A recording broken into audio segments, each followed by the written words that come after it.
12월 24일 법률방송 로투데이 시작하겠습니다. 첫 소식입니다. BMW가 엔진 결함으로 인한 차량 화재 위험을 미리 알고도 이를 은폐 축소했다는 민관 합동조사단 조사 발표가 오늘 나왔습니다.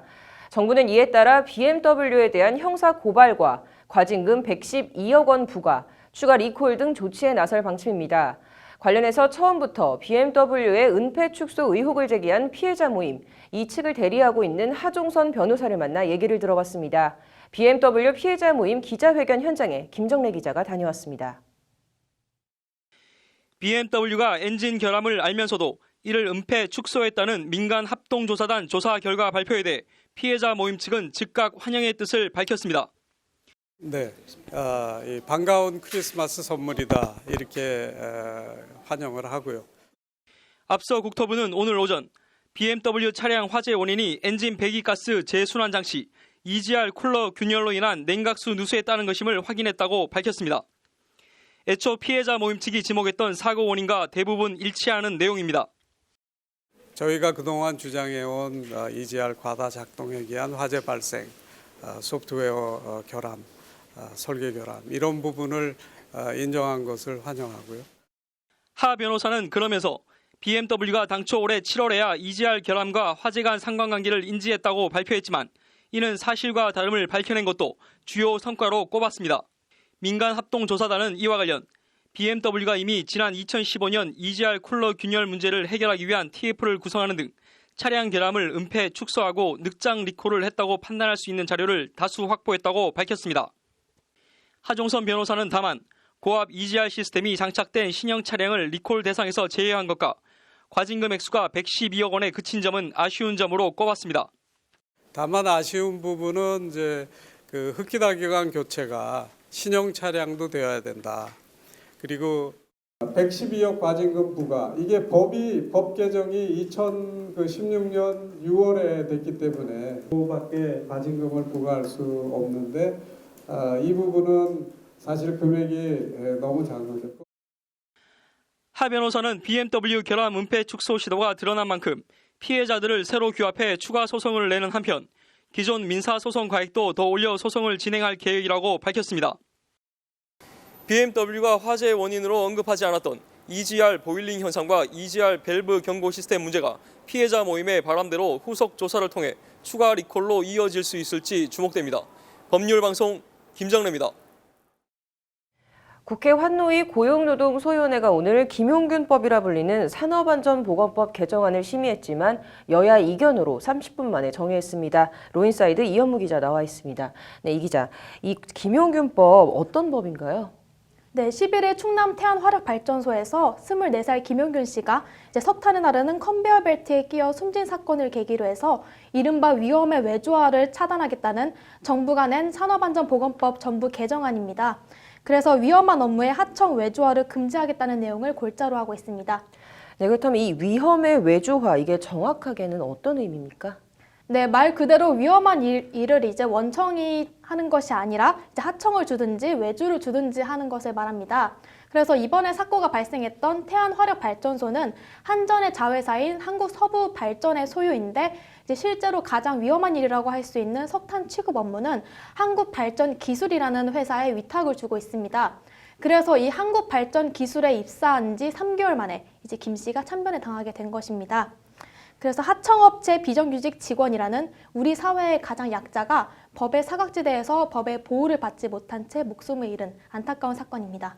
네, 이 법의 사각지대에서 보호받지 못했다라는 거는 구체적으로 뭐가 어땠었다는 겁니까? 네, 일단 작업 환경 자체가 굉장히 위험한데 안전교육이 미비했고 또 2인 1조라는 근무의 원칙을 위배한 채 이제 혼자서 밤샘 근무를 하는 등 현장 곳곳에서 위험이 도사리고 있었다는 것입니다. 이에 더해서 원청인 서부발전 측은 비용인 3억 원을 이유로 들어서 28차례의 이제 설비 개선을 묵살하는 등 한마디로 예고된 인재였다는 것이 조사 결과 소속들이 드러나고 있습니다. 이에 더해서 사고 이후에는 업무 지시에 대해 거짓 진술을 하고 또 사고 시간을 조작하는 등의 혐의도 받고 있습니다. 관련해서 시민단체들이 이제 한국서부발전의 대표인 김병수 대표를 경찰에 고발했습니다. 적용받고 있는 혐의로는 살인 방조, 업무상 과실치사, 그리고 산업안전보건법 위반 등의 혐의가 적용되어 있는 상태입니다. 네, 그렇다면 이런 법적인 책임은 수사기관이나 재판에서 가려질 테고요. 이 산업안전보건법 개정안에는 어떤 내용이 담겨 있습니까? 네, 앞서 말씀드린 대로 위험의 외주화를 금지하겠다는 것이 이 법안의 골자라고 볼 수 있는데요. 구체적으로는 원청의 안전관리 책임 범위 확대, 산재 사망사고 시 사업주 처벌 강화, 그리고 위험한 작업의 원칙적인 하청 금지, 작업 중지권 확대 등의 내용이 담겨져 있습니다.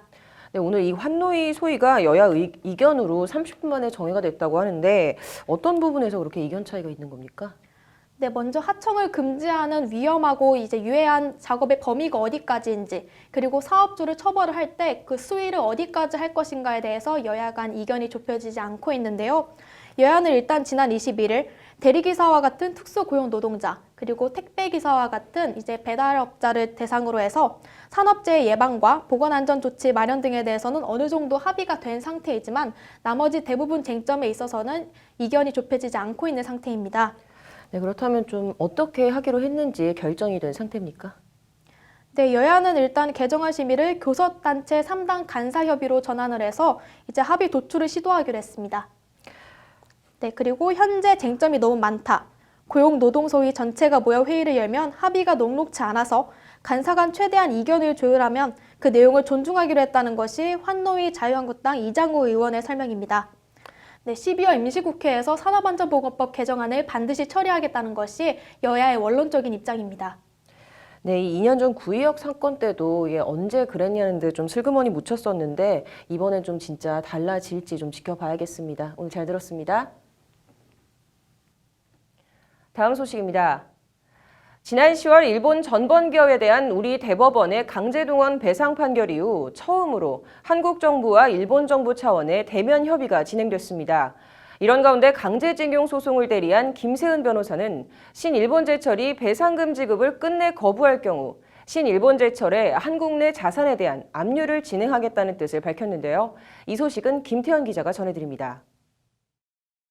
김용길 외교부 동북아 국장과 가나스기 겐지 일본 외무성 아시아 대양주 국장은 오늘 오후 서울 도렴동 외교부 청사에서 국장급 협의를 열고 강제징용 배상 판결을 포함한 한일 관계 주요 현안에 대해 의견을 교환했습니다.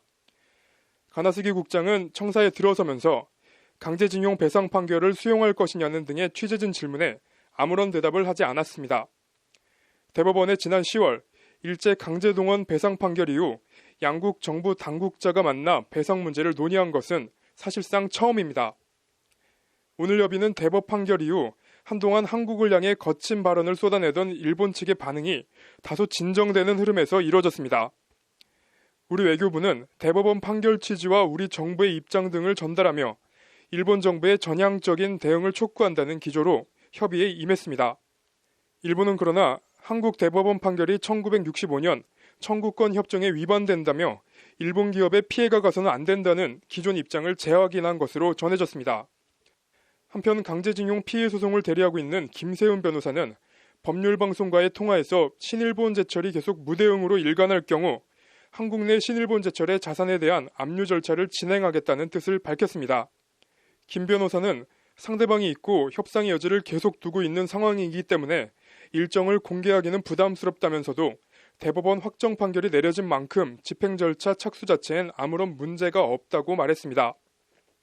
우리 대법원 확정 판결을 받긴 했지만 무대응과 버티기로 일관하고 있는 일본 전범 기업들을 상대로 실제 배상금을 받아낼 수 있을지 주목됩니다. 법률방송 김태현입니다. 종교적 병역 거부 없는 병역법에 대한 헌법재판소의 헌법 불합치 결정, 제주 4.3 사건 재심 사건에 대한 검찰의 무죄 구형, 그리고 일제 강제징용 재판거래 사건. 올 한해 우리 법조계를 뜨겁게 달구었던 이슈들인데요. 이 세 가지 사건 재판에 모두 연관된 변호사가 있습니다. 2018년 법률방송 송년 인터뷰, 성탄 전야인 오늘은 평화연구가를 자청하는 변호사, 임재성 변호사 얘기를 전해드립니다. 장한지 기자입니다. 산으로 간 게, 산으로 간 식구가 있는 게 그냥 제주 사람인 게 죄가 됐습니다. 정부 공식 발표로 확인된 것만 당시 제주도민의 10분의 1인 2만 5천 명 이상이 희생됐습니다. 방화와 살인, 강간, 그럼에도 살아남은 사람들은 수십 년 동안 침묵해야 했습니다. 해방과 6.25 사이 그 극심한 좌우 대립 속에서 벌어진 제주 4.3 사건입니다. 지난 2016년 임재성 변호사는 그 살아남은 피해자들을 만납니다. 죽기 전에 재판 좀 받게 해달라. 제대로 된 재판 한번 받고 죽어봤으면 소원이 없겠다 얘기를 해주셨어요. 명예회복. 내가 죄가 없다는 걸 먼저 확인받고 싶다.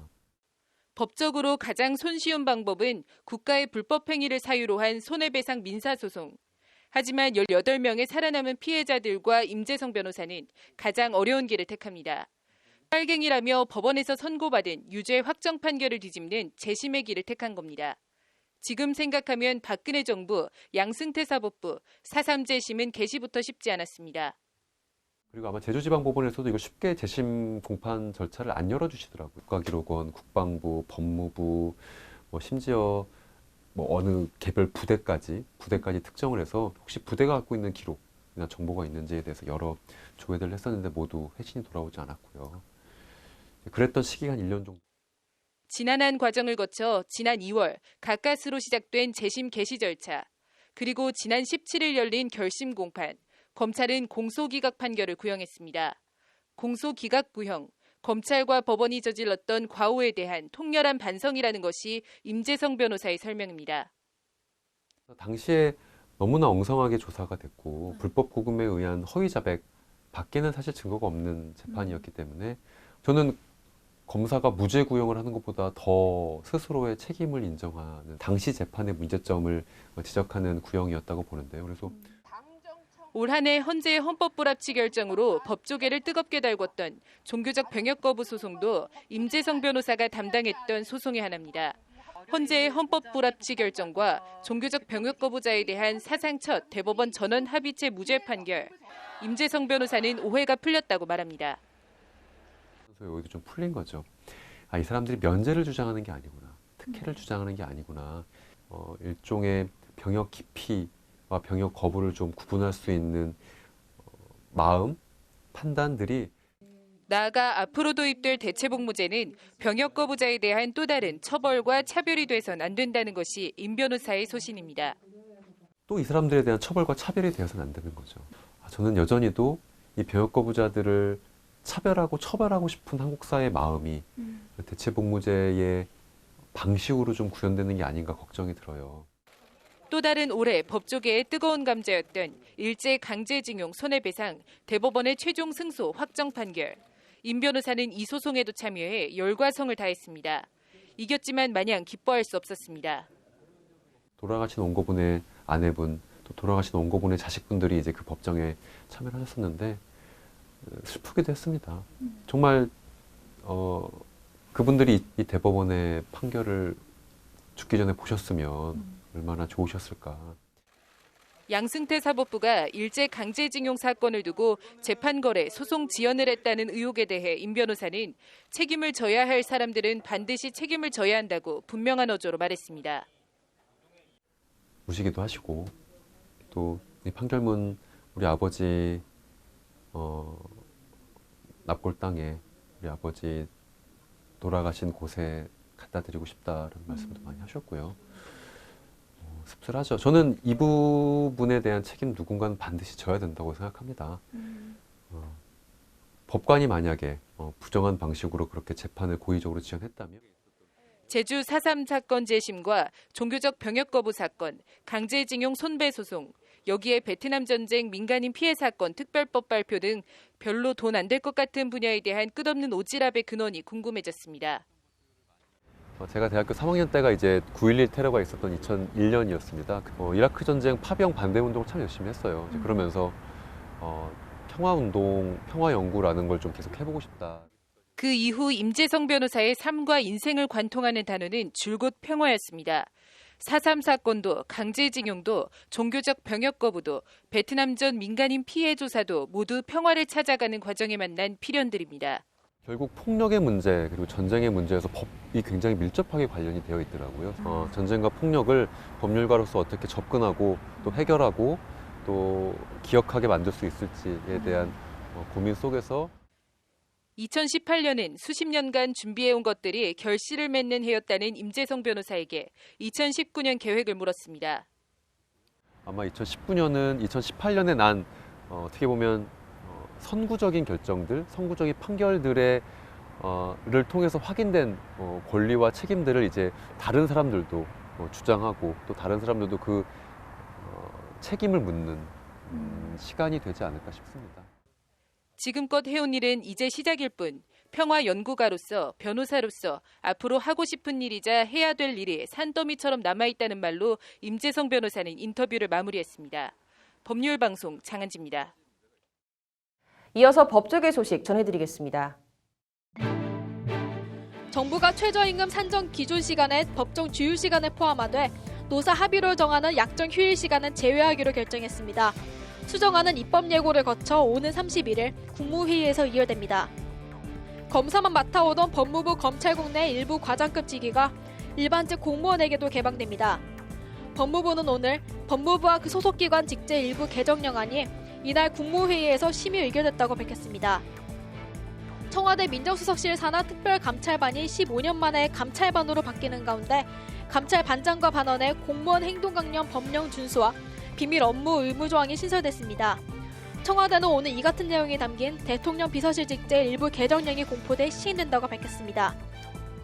서울중앙지법을 비롯해 대다수 법원이 성탄절인 내일부터 내년 1월 4일까지 2주 동안 동기 휴정기에 들어갑니다.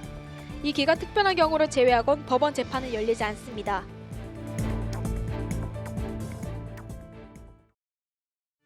(12월 24일) 법률방송 로투데이 여기서 마치겠습니다. 즐거운 성탄절 보내시길 바라겠습니다. 감사합니다.